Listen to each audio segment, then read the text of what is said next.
Hello everyone, I had posted this a few hours back and asked you all to guess what treatment I could have done to manage the discoloration without any restoration or bleaching, and we are going to reveal the answer now.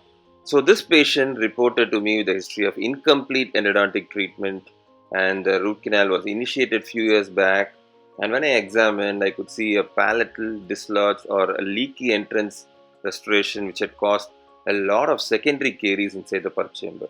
So the secondary caries involving the dentin is the main reason for the discoloration, as the enamel was pretty healthy, and we know the optical properties of enamel, which is more translucent, and that's why this tooth had this grayish or blackish discoloration. And just upon removal of this decayed dentin inside the pulp chamber, we were almost able to recover the entire shade of the tooth.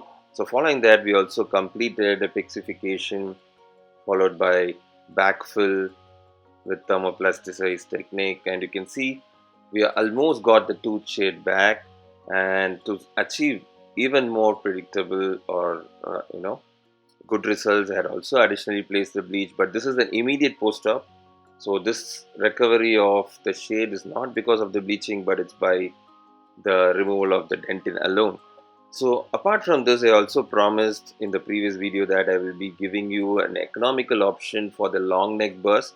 So the long neck burr that was used in this video is from Mani.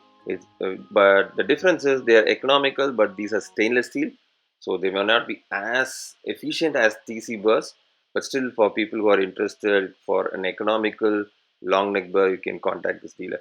Thank you and see you soon in our next video.